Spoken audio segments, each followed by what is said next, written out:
I want to take this opportunity to thank Mary Chacon and Donna Schreiber, who will be instructing our candidates and our catechumens in preparation for the great celebration of your reception of the sacraments.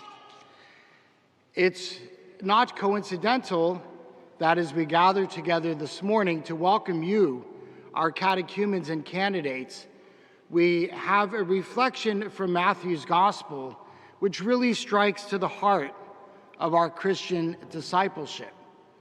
In Matthew's gospel in chapter 10, over the last couple of weeks, we've had a sequence of reflections. One is on the summons, when Jesus called 12 ordinary people, working men, some with families, all with great gifts, and some with greater flaws. He summoned them, he called them to follow him and to proclaim the good news. So with every summons, there's a mission. And so Jesus said to the 12, cure the sick, raise the dead, proclaim the good news, cleanse the lepers, cast out demons. And then he says, without cost, you have received. Without cost, you are to give. And what does Jesus mean by that? It means that as Christian disciples, we give for the giving itself, not to expect anything in return. And St. Ignatius of Loyola, in his Suscipe, so beautifully expresses the manifestation of that Christian discipleship. To simply give as a return for all that God has given to us.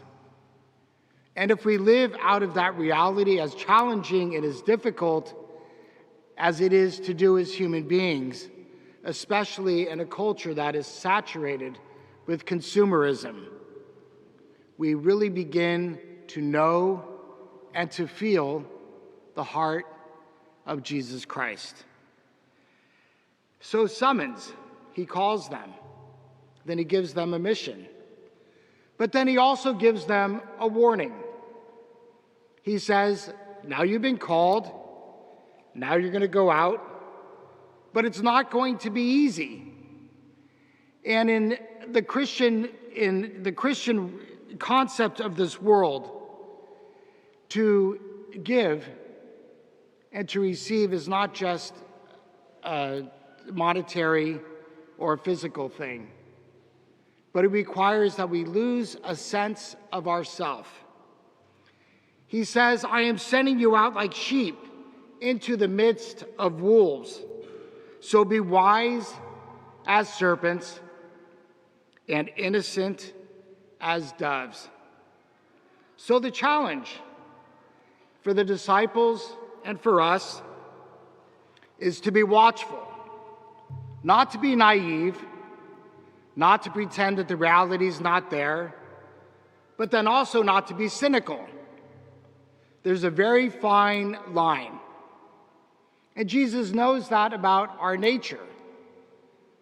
And so he's letting the disciples know that following me and proclaiming the good news is not going to be easy. People will mock you.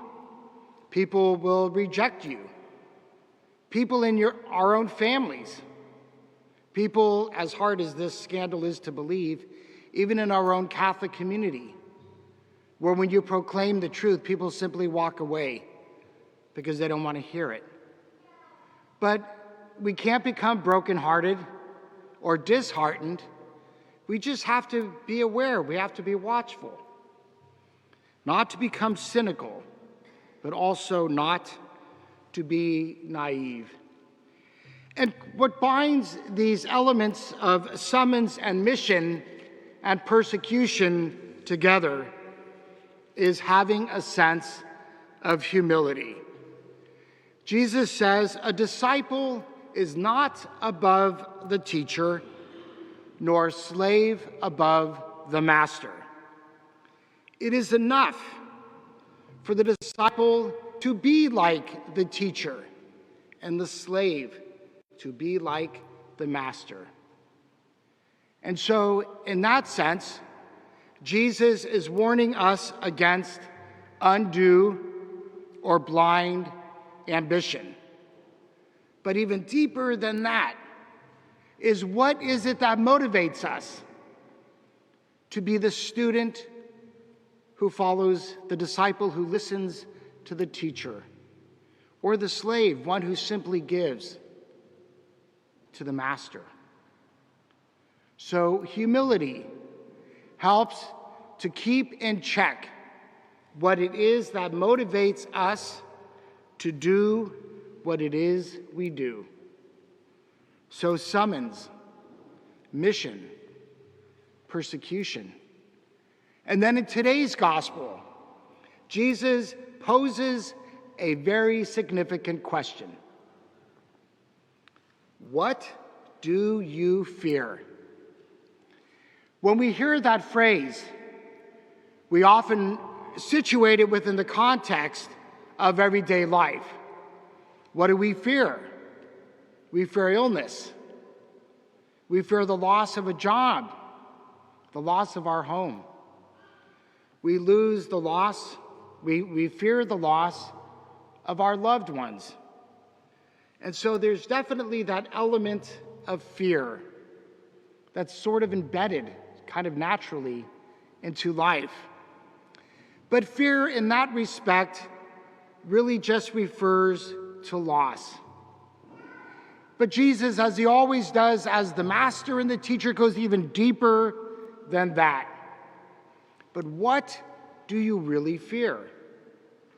And as Christian disciples, what we fear most is being out of relationship with Jesus Christ.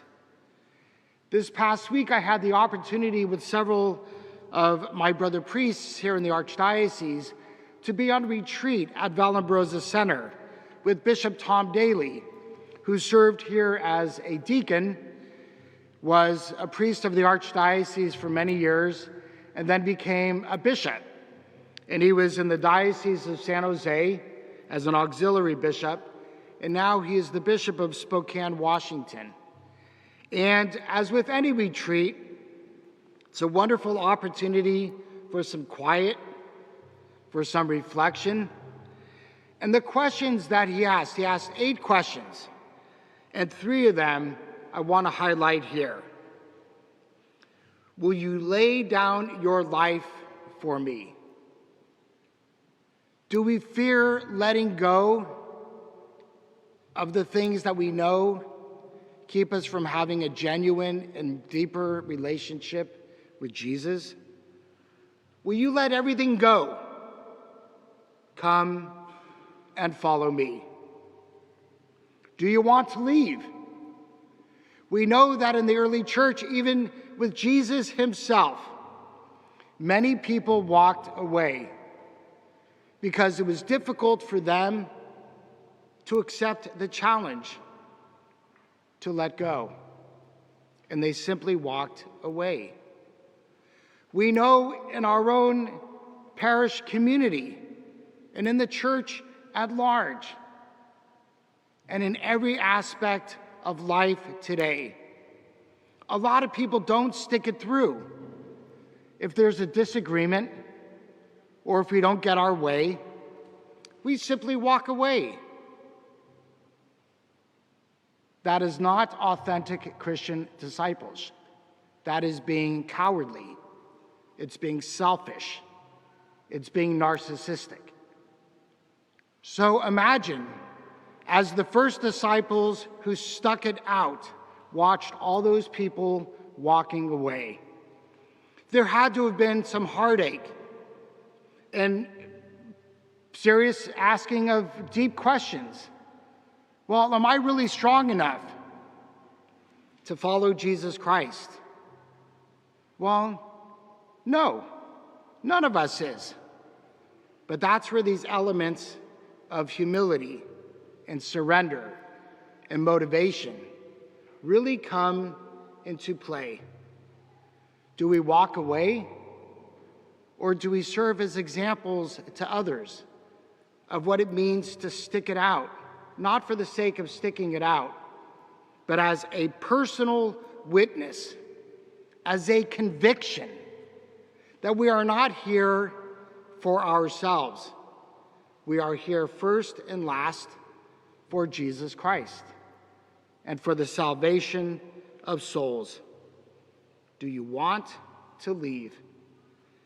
And then last, do you love me?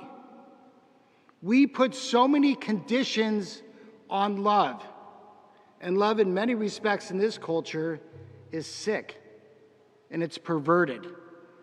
And it's sick and it's perverted because it's all predicated on getting something back. But that is not Christian love. Christian love is to reflect back on the love that Jesus Christ has for us, which is a love without price, without condition. There are some things that we have to do to purify being disciples of Jesus Christ, but those are not preconditions. Jesus says, I want you to live this way of life, not simply so that I can give you something to do, but that you can genuinely experience the love that I have for my Father, and that my Father has for me, and the fruits of that love, the gift of the Holy Spirit. Bishop Robert Barron, in his reflection on Matthew 10, gives the wonderful example of Saint Thomas More, whose feast day we celebrated on Thursday with Bishop John Fisher, 2 English martyrs. And Thomas More was one of King Henry VIII's closest friends. Henry VIII absolutely loved and worshiped Thomas More. But then there was a political situation, and Thomas More had to take a stand. And Henry VIII was not pleased. Thomas More was one of the most famous politicians and statesmen in the world. He was the Lord Chancellor of the Exchequer, so his power was right below the king's. So because Thomas wouldn't do what Henry wanted him to do, he took away his job, took away his status, took away his money, his reputation, his friends, his family, his freedom. Ultimately, he took away his life. But shortly before his death, Thomas says, I die His Majesty's servant, but God's first. Imagine that. And then Tuesday, we celebrated the great feast day of the Jesuit novice, Aloysius Gonzaga, who had come from a very wealthy family in the Lombardy region of Italy. He was a nobleman, could have done anything. He left all of that to go study to be a Jesuit priest. He's studying in Rome when a plague occurs.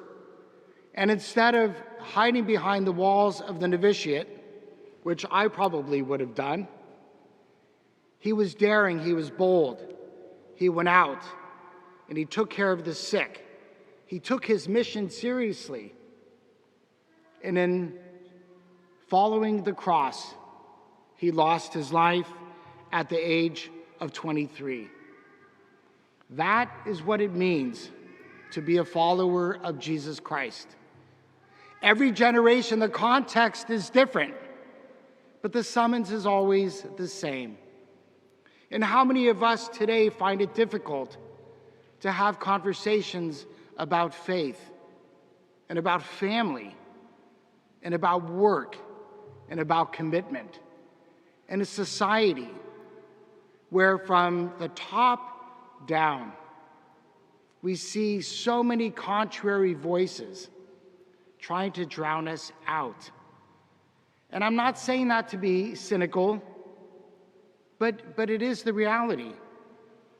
And in many conversations I have with people, people just say, Father, what am I supposed to do? And that's just priests that I talk to, and religious sisters and brothers. But we can't lose faith. In many ways, this is the best time for us to live, because this is the time that God has brought us into the world. To be people of credibility without being nasty and disagreeable, because that's all around us. But to be examples of life, to be examples of joy, and to recognize that in the midst of that joy and that faith, there are limitations we face.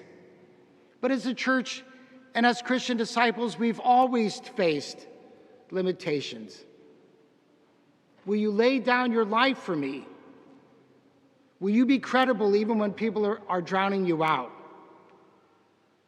Do you love me? Are you willing to do anything even when it hurts? Do you love me? I want to close with a beautiful prayer that was offered by Richard Cardinal Cushing, who was the Archbishop of Boston and died in 1970. And when I was in college, I went to the Pauline, good sisters are here, the Pauline bookstore when it was in San Francisco. And it's a picture of Pope Paul VI with Cardinal Cushing. And Cardinal Cushing wrote, "If we want a better world, it is we who must make it so. Each conscience, that of parent and teacher, of priest and politician, of neighbor and friend, each must face, in his quiet moments with God, the reason for his action or inaction, his care or his unconcern, his love or his indifference toward his brother. No one can be neutral here. Each will be counted before the Lord."